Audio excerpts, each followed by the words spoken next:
دنیا کے کام کرنے ہیں اور نماز پڑھنی ہے، تلاوت کرنی ہے، وہاں ہمارے ذمہ ایک اور کام بھی ہے، وہ یہ کہ ہم اپنی زندگی کے اندر مسنون اعمال، مسنون دعائیں لے کر کے آئیں۔ اگر ہم کامیاب زندگی گزارنا چاہتے ہیں، پرسکون اور اچھی زندگی گزارنا چاہتے ہیں، تو پھر مسنون دعاؤں کو سیکھنا بہت ضروری ہے۔ آئیں آج ایک مسنون دعا سیکھ لیں، ہر خیر حاصل کرنے کے لیے اور ہر شر اور برائی سے بچنے کے لیے۔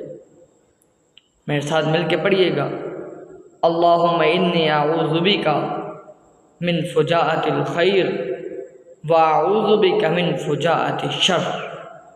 اب اس کا ترجمہ سن لیجیے کہ اے اللہ تو ہمیں ہر طرح کی خیر نصیب فرما اور اچانک کی خیر ہمیں عطا فرما، اور اے اللہ ہم آپ سے اچانک کی برائی سے، اچانک کے شر سے پناہ مانگتے ہیں۔